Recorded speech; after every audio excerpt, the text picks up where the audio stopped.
और बेरोजगारों को भत्ता देना होगा। 21,000 रुपए न्यूनतम वेतन लेके रहेंगे। 21,000 रुपए न्यूनतम वेतन लेके रहेंगे। चाहे जो मजबूरी हो, चाहे जो मजबूरी हो, चाहे जो मजबूरी हो। इसे निवेदन है, थोड़ा सा डिस्टेंसिंग बना के रखें। सभी लोग नजदीक आ रहे हैं, प्लीज आपस में चिपक करके मत, थोड़ी दूरी बना करके रखिए सभी साथी। इंकलाब जिंदाबाद, इंकलाब जिंदाबाद। फसल का 1.5 गुना दाम देना होगा। फसल का 1.5 गुना दाम देना होगा। किसानों रहेंगे, समान काम समान वेतन लेके रहेंगे। 2 अगस्त भारत बचाओ दिवस जिंदाबाद, 2 अगस्त भारत बचाओ दिवस जिंदाबाद, बोलो जिंदाबाद। विचार रखेंगे कि आने वाले मजदूरों के संकट को कैसे टाला जाए और मजदूरों के आंदोलन की रूपरेखा आगे कैसे की जाए, उसके बारे में विचार रखेंगे। कामरेड हरभजन सिद्धू जी। सभी प्रमुख मजदूर संगठनों के शीर्ष नेतागण और इस मौके पर दिल्ली के कोने कोने से डिफरेंट सेक्टर में काम करने वाले मेरे बहादुर साथियों, बहनों और भाइयों, आपको मालूम है कि हम पिछले कई साल से लगातार सरकार की मजदूर विरोधी नीतियों के खिलाफ देश के अंदर अपनी आवाज को बुलंद करने का काम कर रहे हैं। जैसा आपको मालूम है कि देश और दुनिया में सारे पूंजीपति चुनी हुई सरकारों के साथ में हैं और सारी जनता के द्वारा चुनी हुई सरकार पूंजीपतियों के लिए कानून बना रही है, पूंजीपतियों के कर्जे माफ कर रही है और मजदूर को उसको जिंदा रहने का दिहाड़ी भी नहीं दे रही है कि वो जिंदा रह पाए, अपने बच्चों का पालन पोषण कर पाए, उनको पढ़ाए, अपने बच्चों की शादी करे, रहने के लिए मकान बनाए। हमारी कोई ऐसी मांग नहीं है जो सरकार मान नहीं सकती है। अगर वो 8 लाख करोड़ रुपया पूंजीपतियों का कर्जा माफ कर सकती है तो हमारा तो इतना बड़ा कोई मांग ही नहीं है। हमारे 10 मजदूर संगठन जो आपके बीच में हैं, अभी देश के दूसरे भी जो हमारे से एक आधा संगठन छूटा हुआ था वो भी इस ज्वाइंट यूनिटी में आ रहा है, क्योंकि वो देख रहा है सरकार जो है पूरी तरीके से पूंजीपतियों के झोली में बैठी है। हमने अपना 12 सूत्री मांग पत्र बना रखा है। हमारा 12 सूत्री मांग पत्र के देश की चुनी हुई हमारे हाथों द्वारा, हमारे वोट के द्वारा सरकार अपने वायदों को पूरा करे, देश की महंगाई को जो आसमान छू रही है उसको धरती पर लाए, पूंजीपति जो स्टॉक होल्डर हैं, ब्लैक मार्केटर हैं, उनके ऊपर कब्जा करें, उनको जेल भेजे और जो एसेंशियल चीजें हैं जो आम नागरिक के जिंदा रहने के लिए हैं उनको यहाँ पर देश की जनता के साथ जो वायदे किए हैं उनको पूरा करो। हम कोई ऐसी मांग नहीं मान रहे जो पावर में सरकार है उसके मैनिफेस्टो में नहीं है। सरकार ने कहा था कि अगर हम पावर में आएंगे 100 दिन में महंगाई को नीचे लाएंगे। आज 6 साल हो गए सरकार को, महंगाई आप देख सकते हैं वो 100 गुना बढ़ गई। पेट्रोल डीजल का भाव पहले कहते थे वो हमारे कंट्रोल में नहीं है, वो विदेश से आता है और इसलिए उसका रेट हम कंट्रोल नहीं कर सकते हैं। आज दुनिया के अंदर पेट्रोल और डीजल का बैरल का रेट जो है वो पहले से आज तक का रिकॉर्ड नीचे है, परंतु हमारे देश में 80 रुपए पेट्रोल और पेट्रोल से महंगा डीजल हो गया। पहले लोग बाग जो है वो डीजल को गाड़ियां लेते थे कि उसमें खर्चा कम आएगा, परंतु अभी डीजल जो है वो पेट्रोल से भी महंगा हो गया और ये सरकार टैक्स के जरिए 35 रुपए हमारे से उस डीजल और पेट्रोल में से हमारी जेबों में से लूट रही है। तो साथियों, इन्होंने कहा था कि हम हर साल 1 करोड़ नौजवानों को नौकरी देंगे, परंतु नौकरी देना तो दूर, जो नौकरियां हमारे हाथ में लगी हैं उन नौकरियों को खोसने का काम इन्होंने किया और सारे डिसेंट जॉब चाहे वो कोल में है, कोल माइन में हमारे कोल खदान का काम करने वाला कर्मचारी, या हमारे बैंक के अंदर काम करने वाले कर्मचारी, इंश्योरेंस सेक्टर में, भारतीय रेलवे में, या हमारे दूसरे जो PSUs हैं जिनको महारत्नों का खिताब दिया है, उन महारत्नों में काम करने वाले साथी, डिफेंस के 41 कारखाने जो देश के रक्षा के सौदे बनाती है, तोप गोला बारूद बनाती है, उनके 90,000 कर्मचारियों को छटनी करके विदेशी पूंजियों के हवाले करना चाहते हैं। ये हमारी सरकार कहती है कि हमारे को हर साल 2.25 लाख करोड़ रुपए का धन कमाए हुआ, एसेट्स कमाई हुई सरकारी और सार्वजनिक क्षेत्र के कर्मचारियों की उसको बेचना है, और तब हम सरकार चला पाएंगे, क्योंकि हमारे पास पैसा नहीं है। और इस वजह से इन्होंने पूंजीपतियों के जो विदेशी पूंजीपति हैं उनसे समझौते कर लिए कि आपको मुनाफा कमाने वाले सेक्टर हम कौड़ियों के भाव में आपके हवाले करेंगे, परंतु हमारी सरकार बनी रहे इसके लिए आपको हमारे को अंडर दी टेबल पैसा देना होगा। और वो आपके सामने है किस तरीके से भारत पेट्रोलियम को इन्होंने कौड़ियों के भाव बेचने का काम किया।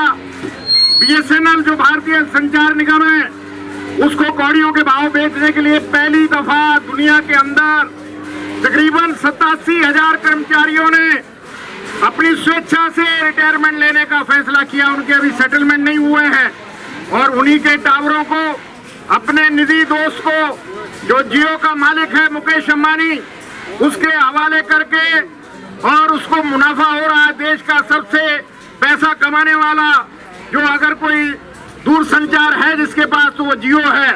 उसको खुद हमारे देश के प्रधानमंत्री ने लॉन्च किया, और आज उसको नोटबंदी से पहले लॉन्च करके, और अभी 5 साल के अंदर अंदर वो देश का सबसे बड़ा और दुनिया का चौथे नंबर पर अमीर आदमी बना है।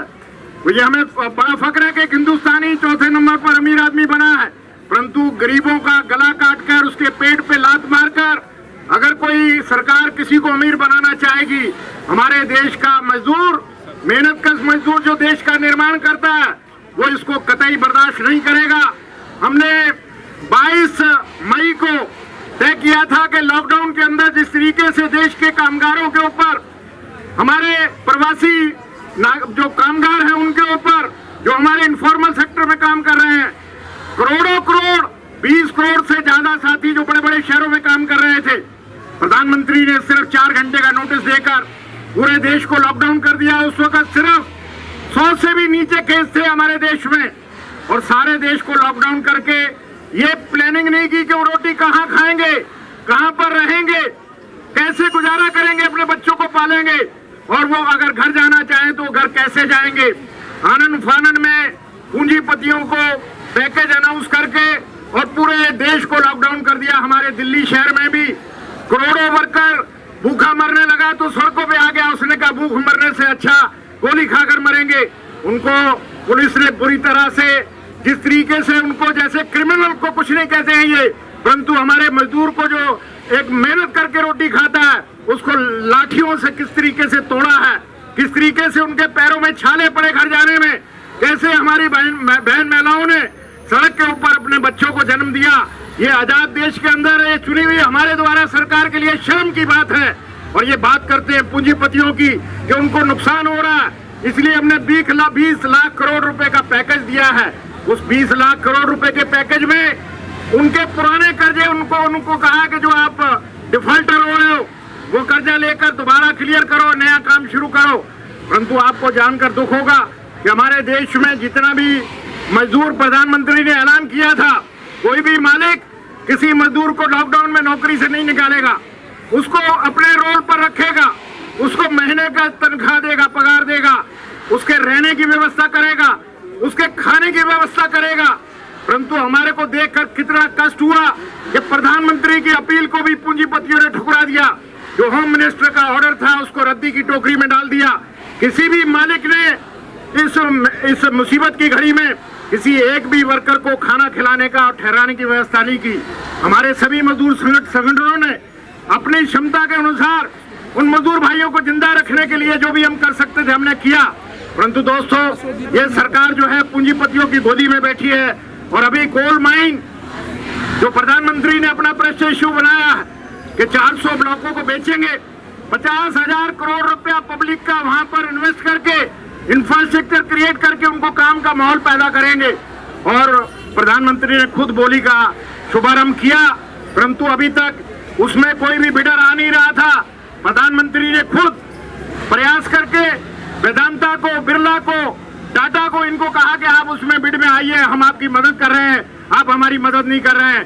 तो अभी मुझे फोन आया, पता लगा कि कुछ टेक्निकल रीजनों से जो अभी 18 तारीख को एक दिन की हड़ताल हो रही है कोल में, उसको देखते हुए उन्होंने बिडिंग की 1 महीने सितंबर तक डेट को डेफर किया है। अक्टूबर तक किया है, नवंबर तक भी जाएगा। वो टेक्निकल रीजन है, वो इस रीजन से नहीं है कि हम कोल माइन बेचेंगे, नहीं, कोल माइन बेचेंगे, उसमें टेक्निकल रीजन आ रहे हैं क्योंकि हमारी स्टेटों के चीफ मिनिस्टर जिनका वो जुरिडिक्शन है, उनसे बिना पूछे उनकी जमीन के ऊपर से पूंजीपतियों को कोयला निकालकर बाहर बेचने की इजाजत सरकार दे रही है, केंद्र सरकार। वो सुप्रीम कोर्ट में आए हैं। हमारे झारखंड के चीफ मिनिस्टर और हमारे छत्तीसगढ़ के चीफ मिनिस्टर, महाराष्ट्र वालों ने भी ऐतराज किया। उन्होंने बाकायदा प्रोटेस्ट किया सरकार को कि किस तरीके से ये देश को बेचना शुरू किया, हमें आपको यहाँ पर इजाजत नहीं देंगे। और उसमें वो जंगल जो सुरक्षित है जानवरों के लिए, उनको भी इन्होंने बेचने के लिए लगा दिया। उनका इन्होंने ऑर्डर वापस लिया है महाराष्ट्र का दो माइंस का। परंतु सरकार बिल्कुल जिद पे अड़ी है कि भारतीय रेलवे को भी अभी ऑर्डिनेंस इशू किया है कि देश की 109 सेक्टर को प्राइवेट हाथों में बेचा जाएगा, जिसमें 151 ट्रेनें इंपॉर्टेंट रूट के ऊपर, दिल्ली, मुंबई, दिल्ली, कलकत्ता, दिल्ली, हावड़ा, जिसके ऊपर कमाई है, वो सोने का अंडा देने वाला सेक्टर है। और जो डेडिकेटेड फ्रेट कॉरिडोर बना है, जो इस देश के मजदूरों के पैसे से बना है, हेल्थ एंड सेफ्टी के ऊपर कितना बड़ा भयंकर चोट है, रोजाना एक्सीडेंट हो रहे हैं और हमारे आदमी मर रहे हैं। ठेकेदार के अनट्रेंड आदमी कोल माइन में काम कर रहे हैं और दूसरी खदानों में काम कर रहे हैं, तो उनके ऊपर बहुत बुरी तरह से असर पड़ रहा है। तो साथियों, हमारे जो साथी यहाँ पर आए, मैं उनका धन्यवाद करता हुआ, हमारा ये अभी हमने लेबर मिनिस्ट्री पर पीछे 22 मई को हमने गिरफ्तारी दी थी गांधी समाधि के ऊपर, हम सब जेल में गए थे। उसके बाद शाम को छूटे, उसके बाद फिर ये निरंतर चलेगा संघर्ष। ये आपको जैसे बताया गया कि आज का दिन क्यों चुना है, 9 अगस्त 42 को 37 से शुरू हुआ था ये मांग कि हमारे को संघर्ष तेज करना चाहिए, परंतु गांधी जी उस माहौल को बनाने में लगे रहे और अंत में 9 अगस्त 42 को अंग्रेजों भारत छोड़ो ये देश के अंदर नारा शुरू हुआ और 5 साल लगे अंग्रेजों को भगाने के लिए, और उसमें हर तरीके की क्रांति हुई, तब जाके अंग्रेज मजबूर हुए जाने के लिए। ये अंग्रेजों के पीठ में गोदी में बैठे हुए बच्चे हैं, इनको भगाने के लिए भी हमारे को सालों साल लगेंगे। हमारा 5 साल 6 साल निकल चुके हैं, परंतु आने वाले समय से पहले हमारे को अपनी देश के साथ जो इनके कमिटमेंट है उनको पूरा करना चाहिए, बजाय कि हम रोजी रोटी को छोड़कर अपने रिलीजियस मामले में, धार्मिक मामले में लोगों को बांटने का काम करें। उससे रोटी नहीं मिलेगी, खाली पेट भजन नहीं होते हैं। तो इसलिए पेट को भरने की व्यवस्था करें, हर 2 हाथ को अच्छा काम दे और इस तरीके का हमारे को अपना माहौल, अपनी एकता बनानी चाहिए। तो बहुत बहुत मुबारकबाद देता हूँ। इनकलाब जिंदाबाद।